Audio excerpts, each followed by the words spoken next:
Dear students, good morning. Today we will do the topic gerund, the non-finite gerund. Non-finite verb gerund की जो form होती है बेटा वो होती है verb plus ing. The first form of the verb plus ing present participle. Gerund is used as a noun. gerund हमेशा ही noun का फंक्शन करता है. या तो वर्ब से पहले एज ए सब्जेक्ट यूज होता है या वर्ब के बाद एज एन ऑब्जेक्ट यूज होता है. देखिए यहाँ एग्जाम्पल है जैसे आई ड्रिंक वाटर. तो आई प्लस ड्रिंक वर्ब है और वाटर ऑब्जेक्ट है. ड्रिंक यहाँ मेन वर्ब है, फाइनाइट वर्ब है ड्रिंक, क्योंकि as a main verb use हुआ है drink. But I like drinking, I subject, like main verb और drinking is a noun here. Gerund, drinking यहाँ जीरंड है जो कि नाउन का फंक्शन कर रहा है, जो कि एज एन ऑब्जेक्ट यूज हुआ है. देखिए नीचे ही इज ड्रिंकिंग मिल्क. यहाँ ड्रिंकिंग मेन वर्ब है, ये फाइनाइट वर्ब है, मेन वर्ब है.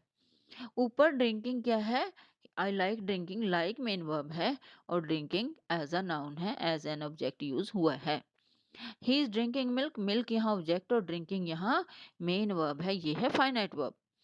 ही सिंग्स अ सॉन्ग, देखिए सिंग्स क्या है, main verb. I like singing, singing क्या है यहाँ जीरंड, क्योंकि एज एन ऑब्जेक्ट यूज हुआ है, एज अ नाउन यूज हुआ है.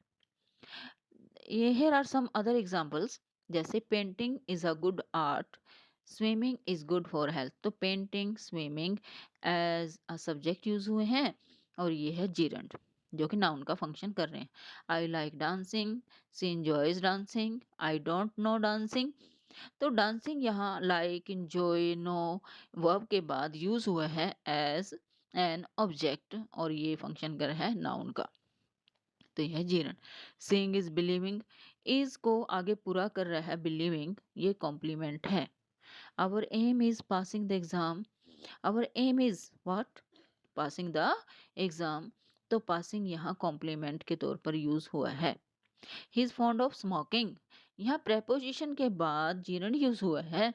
और ये एक और बात बता दूं मैं कि हमेशा ही प्रेपोजिशन के बाद जीरंड का यूज होता है, जैसे कहेंगे प्रेपोजिशनल कॉम्प्लीमेंट. कई बार ये एडजेक्टिव के बाद भी यूज होता है.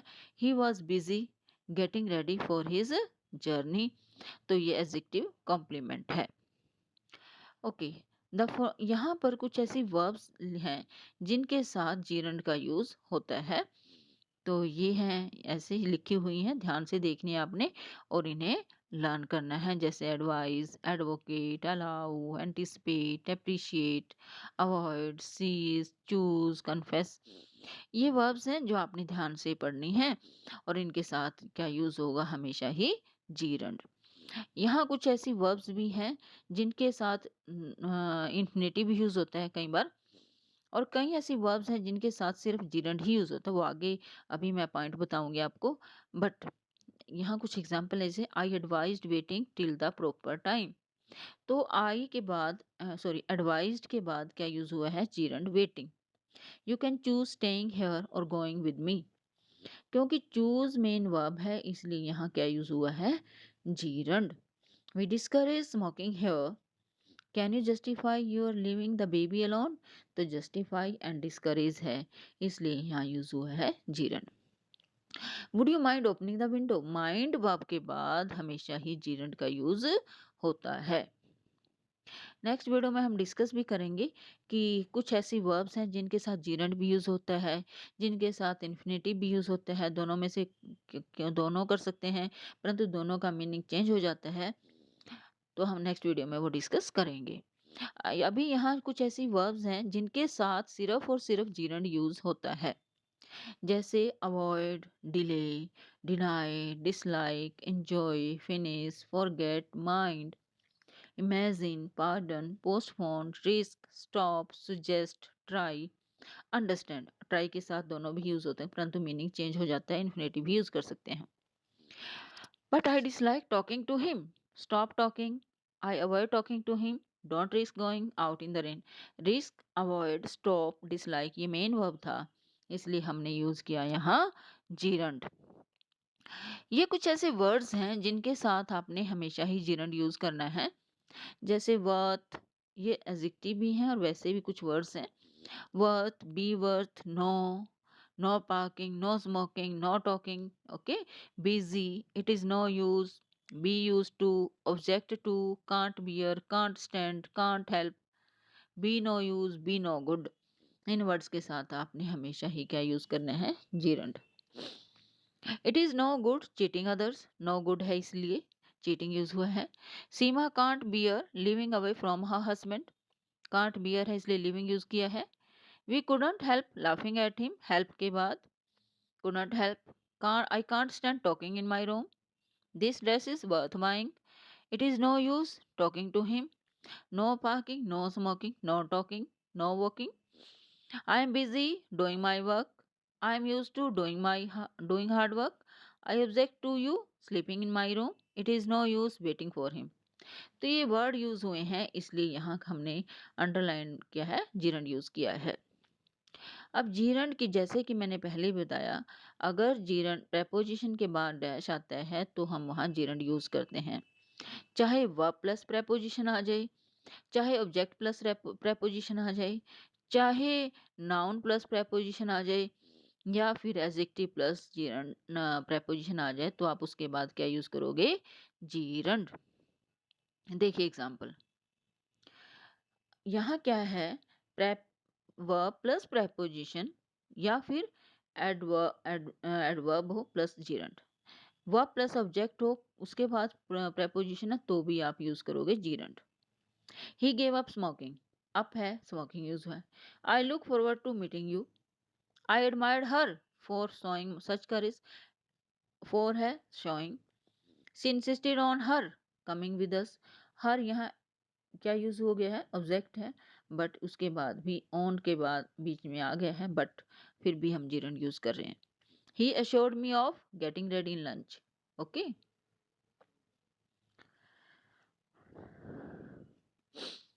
Noun plus preposition plus gerund. She showed no signs of deserting her husband. Preposition चाहे noun plus no signs of, a pretense of, aversion to, give exemption from, no chance of, तो यहाँ noun के बाद भी finding, drinking, being, deserting क्या use हुआ है? gerund. Adjective, she is confident of, confident adjective है, of preposition तो winning यूज हुआ है, the first prize. I was surprised at his behaving, at preposition है इसलिए। he is adept at, कुशल है, skilled है, at pending. he is not capable of doing this work, capable adjective है इसलिए doing use हुआ है, या of preposition आ गई है। adjective plus gerund, जैसे it is no good talking to her, उसके लिए उससे बात करने का कोई फायदा नहीं है। It is know worth buying, खरीदने का कोई फायदा नहीं है। इज़ बिजी राइटिंग, वो राइटिंग लिखने में बिजी है, तो busy, worth, good, can't stand ऊपर भी मैंने अभी डिस्कस किया था, तो आप यूज करोगे जीरंड। आफ्टर पोजेसिव नाउन और प्रनाउन भी जीरंड का यूज किया जाता है। माइंड के बाद वैसे तो वर्ब के बाद ही हमेशा जीरंड आता है, बट हमेशा ही जैसे पोजेसिव प्रनाउन है जो, वो कभी भी अकेला यूज नहीं होता, उसके साथ कोई ना कोई नाउन का यूज होता है। और अगर आपके पास नॉन फाइनाइट वर्ब है तो जीरंड ही नाउन का काम करता है, इसलिए जीरंड ही यूज होगा। Do you mind my smoking here, smoking. I dislike Gita's, ये पोजेसिव नाउन है। पोजेसिव क्या होता है? जो कि आपका रिलेशन बताता है। जैसे गीताज फादर है, हम कहते हैं गीता का फादर, तो ऐसे Gita's coming late at night, gerund यहाँ नाउन का काम कर रहा है, आना। अब माइंड के साथ हमेशा ही क्या यूज होगा? Gerund. I don't mind playing with him, would you mind sleeping on the floor. As a main verb अगर माइंड आ जाती है और उसके बाद डैश आ जाते हैं, तो आपने क्या भरना है? जीरंड। अब लाइक के बाद जीरंड भी यूज कर सकते हो और इन्फिनेटिव भी, but after like gerund means enjoy करना, और after like the use of infinitive means want, agree और लाइक, चाहना, सहमत होना, पसंद करना, उसका मतलब ये हो जाता है। अगर कोई चीज आती है आप उसको एंजॉय करते हो तो वो आता है लाइक, उस सेंस में आप करोगे gerund. I like swimming means आप स्विमिंग में परफेक्ट और आप उस चीज को बड़े इंजॉय करते हो। जैसे I like writing, I like reading, तो रीडिंग और स्विमिंग ये क्या है? Gerund. I didn't like to swim. अब यहाँ आपको पसंद नहीं, आप चाहते नहीं स्विम करना। I didn't like to swim. I didn't like to disturb him. तो आप यहाँ चाहना मीनिंग है, इसलिए हमने यूज़ किया टू डिस्टर्ब। डिसलाइक के बाद हमेशा ही जीरंड का यूज़ होगा, ऊपर भी हम डिस्कस कर चुके हैं बात। I dislike disturbing her. I dislike swimming in the river. तो स्विमिंग और डिस्टर्बिंग जीरंड यूज़ हुआ है। After try we can use gerund और इन्फिनिटिव, दोनों ही यूज कर सकते हैं। बट अगर ट्राई का मीनिंग क्या है? प्रयत्न करना, तो इन्फिनिटिव यूज होगा। और अगर ट्राई का मतलब है एक्सपेरिमेंट करना, तो जीरंड यूज होगा। I try to solve the sum but I could not. मैंने प्रयत्न किया सॉल्व करने का सम, परंतु मैं नहीं कर सका। इट मीन्स आपने प्रयत्न किया। If you can not solve the sum, try taking the help of examples. अगर आप सम को सोल्व नहीं कर सकते, तो एग्जाम्पल्स की हेल्प लेकर कोशिश करना। तो कोशिश करना मीन्स यहाँ एक्सपेरिमेंट करके देखना। नीड और वांट के साथ जीरंड का यूज होता है पैसिव फॉर्म में। Okay, in passive. जैसे जो काम हम किसी और के द्वारा करवाते हैं, खुद नहीं करते। जैसे my dress needs repairing, means जरूरत है किसी और के द्वारा करवाने की। ठीक है। माई हेयर वॉन्ट्स, मेरे हेयर को कटिंग की जरूरत है, मीन्स कटिंग मैं खुद नहीं करूंगी, तो वो पैसिव फॉर्म है। तो इसलिए यहाँ कटिंग और रिपेयरिंग यूज हुआ है। आई होप आपको ये समझ आया होगा। तो आप एक्सरसाइज करिए, प्रैक्टिस कीजिए, और यदि कोई प्रॉब्लम है, you can send me message. Thank you.